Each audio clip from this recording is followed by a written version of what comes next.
So I was asked to speak specifically actually about the issue of the impact on Syria, or the Syrian stance regarding the referendum.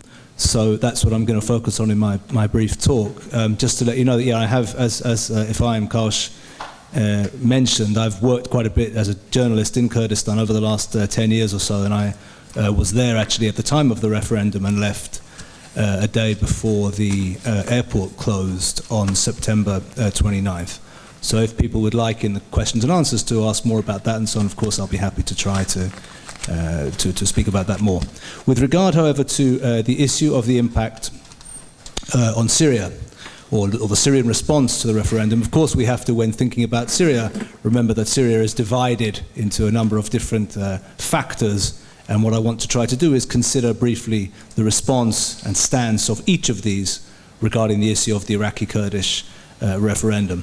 Well, of course, Syria is divided into four: the regime, the remnants of the Sunni Arab rebellion, the Federation of Northern Syria, which is, of course, in fact, the Kurdish-controlled area in the northeast, and the Islamic State. Regarding the Islamic State stance towards the referendum, I won't go into detail. The Islamic State is about to cease to exist as a factor controlling territory in Syria. Of course, there is the race down the Euphrates River Valley right now, with the government forces and the Russians on the western side of the river, the Kurds and the Americans on the east. So IS we won't consider. So what I want to consider is the regime stance, the stance of the rebels, briefly, and then finally the stance of the Kurds, the stance of the Syrian Kurdish Authority in northeast Syria regarding the referendum. First and foremost then to the issue of the Assad regime. Well, you will not be surprised to learn that, of course, the Assad regime was strongly and vociferously opposed to any notion of the referendum and indeed, of course, of Kurdish independence in northern Iraq. I think we can, in understanding the Assad regime's response, we need to divide the issue into two.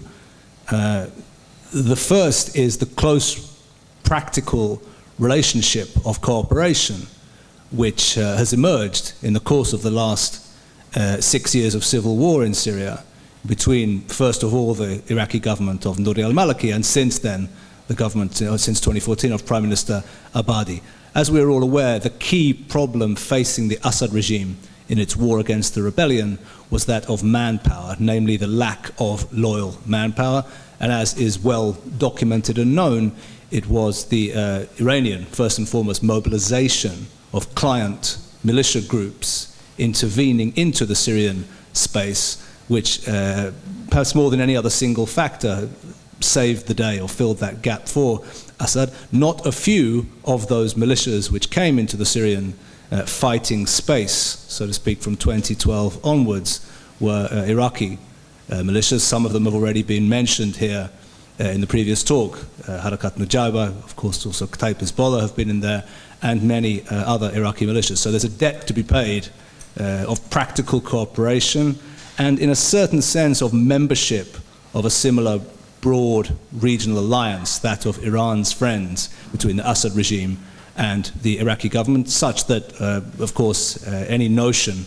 of separation of the country, of Taqsim al-Bilad, of the division of the country, absolutely unacceptable to the Assads. This is one first and obvious angle. The second interesting angle to consider is the long-standing relationship of hostility of Assad regimes, and indeed of Ba'athi regimes preceding the emergence of Hafiz al-Assad, with regard to Kurdish aspirations in Syria itself.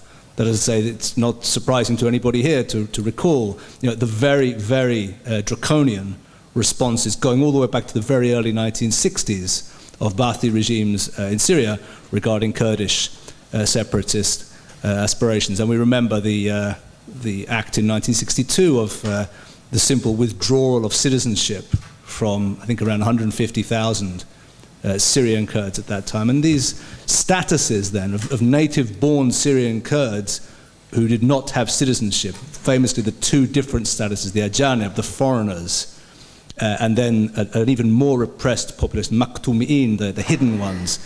Kurdish Syrian-born citizens absolutely lacking in any rights of citizenship, even on the most basic level, lacking even, in the case of maktumi'in, lacking even identity cards.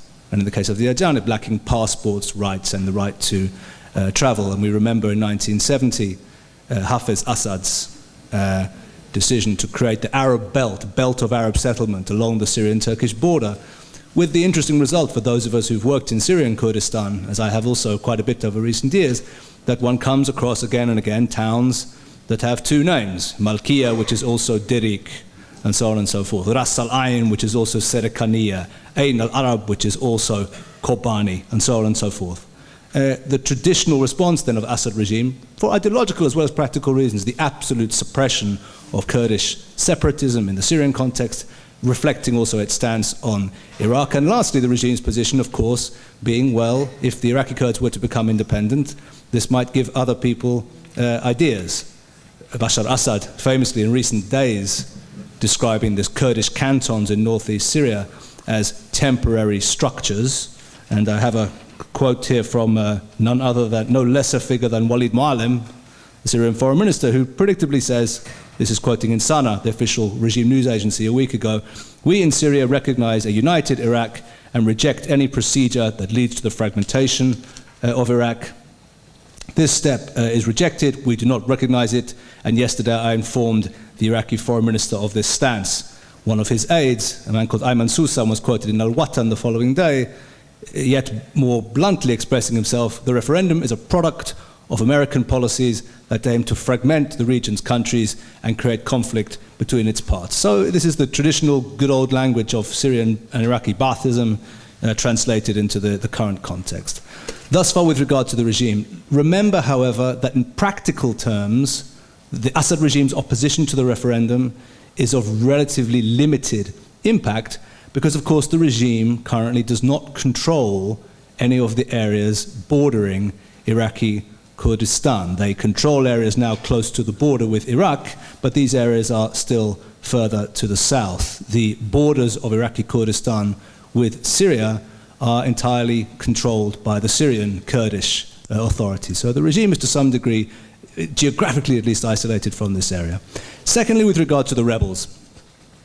First of all, with regards to the rebels, it's vital to remember the same thing, that geographically speaking, what remains of the Syrian Arab rebellion's control on the ground is a very long way away from Iraqi Kurdistan and indeed from the Iraqi border.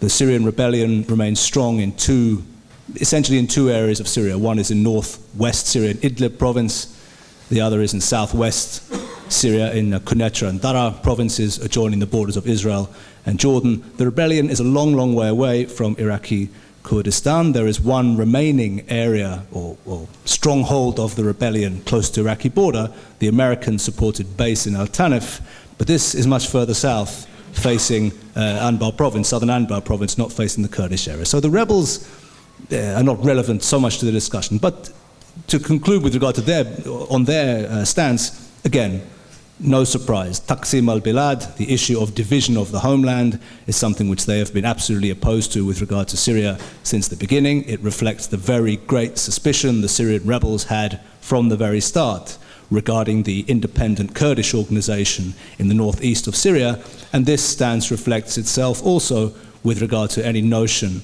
of the division of Iraq, and therefore staunch opposition from Syrian opposition circles to the Iraqi Kurdish independence referendum. Lastly, and most interestingly, the issue of the response of the Syrian Kurdish Authority to the Iraqi Kurdish referendum. Not in any way as simple as a casual observer might assume.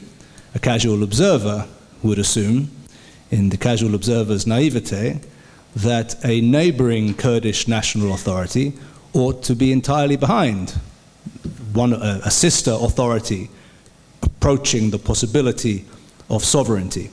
But this casual observer would need to take a lesson in Kurdish politics, and most specifically a lesson in the very, very deep, not only rivalry is not a strong enough word, sometimes even approaching mutual hatred between, or certainly deep-rooted animosity between the two Kurdish political traditions of Kurdish Democratic Party of Masoud Barzani, of course, in Iraqi Kurdistan, and the PKK.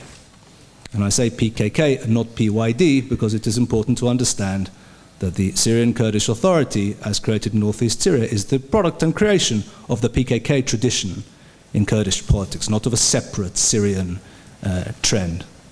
The animosity between PKK and KDP is deep.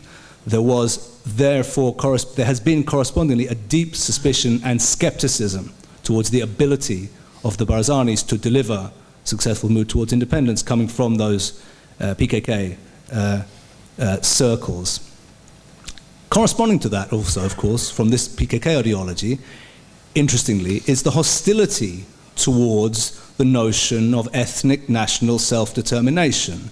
Now, this might sound odd and counterintuitive to us. How can it be that a nationalist movement like PKK is opposed to the creation of ethnic nation states? Those of us who've spent some time around those circles know they take their ideology very seriously indeed.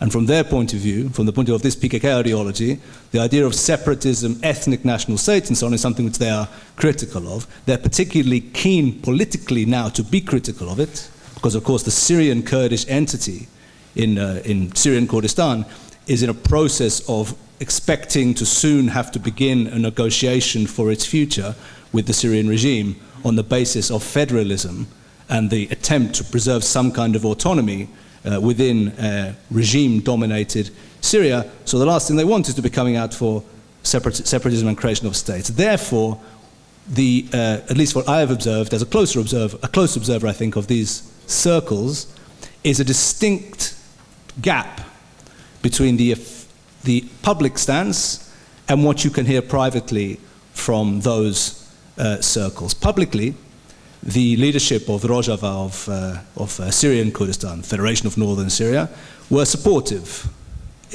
cautiously, of the referendum. They were in favor of it, and a number of leaders made statements along the lines of, we hope in Syria we won't reach this same situation where such a declaration becomes necessary. If in Iraq they have, then they were guardedly supportive of the referendum initiative. Privately, there was criticism, and there has been extremely harsh criticism from PKK circles, publicly and privately, in fact, since the entry of Iraqi forces into Kirkuk.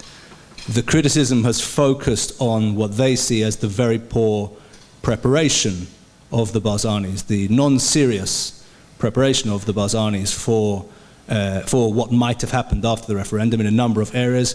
Firstly, most obviously, in terms of military organization, as they see it, the failure to invest since 2003 sufficiently in the military area. Secondly, the failure to prepare the political ground, enabling the Iranians to pull off this very impressive coup, of taking the Talibanis out of the picture in Kirkuk, and thus almost avoiding bloodshed in the taking of Kirkuk, which, as we know, with one stroke, reduces Iraqi Kurdish oil production by 50%, kills the possibility of Iraqi Kurdish state with one blow.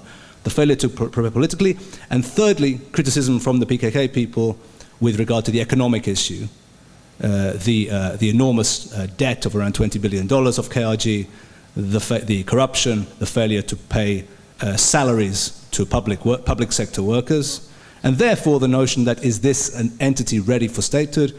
Perhaps not. So from PKK circles, very strong criticism. At the same time, I can tell you what I heard from somebody not top-ranking, but mid-ranking in those circles, which said that had the Iraqi forces, after capturing Alton Kupri last week, had they carried on from Kirkuk province into Erbil province, they were only 40 kilometers from Erbil, there would at that point have been a mobilization of PKK fighters from Kandil, as there was in 2014 to stop the advance of ISIS. That's to say, an interesting contrast between the very, very great and even bitter political rivalry between these camps, and nevertheless the notable ability, which we saw in 2014, to organize militarily when the issue reaches one of complete crisis, and at that point cooperate with a considerable and interesting degree of success. So just to sum up then, I suppose, the issue, if we go back to look at our Syrian context in the four areas, well, ISIS, as we said, of course, is absolutely opposed by its very nature to any division of Muslim land, so was opposed to referendum. ISIS doesn't matter, as ISIS is no longer, or almost is no longer a force controlling ground in Syria. Abu Kamal the foot of the Euphrates is likely to fall either to the government or to the Kurdish forces within the next couple of months, and then ISIS as a territorial entity in Syria will be done with. The Assad regime, as I said, absolutely in alliance with the government of Iraq and specifically with the Shia militias to whom it owes a great deal and therefore opposed to the referendum. The rebels opposed from their own point of view. And the Syrian Kurds, to conclude on this, by no means as supportive as one might imagine. And on this I'll conclude. The absence of Kurdish unity and the failure of Kurdish movements, regardless of the animosity they may have between them, to have come together into anything resembling a single national framework, a framework of a single national movement, remains for many of us who work closely with the Kurds one of the most frustrating elements. What's frustrating about it is that the Kurds themselves are aware of it too. They are aware of how it limits them. They are aware of how it enables other forces to manipulate them. And in October in Kirkuk, with the Iranian manipulation of PUK, we witnessed an example of this which will be remembered to history, an example of it on a historic level. And yet, despite this awareness, one finds there seems to be a very deep and built-in inability of the Kurds to work together, except, as I said, when it comes to absolute military crisis, at which, in a way equally frustratingly, they suddenly develop the ability to work together for a limited period of time until they can get back to political animosity and infighting once again. Until that pattern is broken, I think we'll be waiting to see the emergence of Kurdish sovereignty for some years to come. Thank you.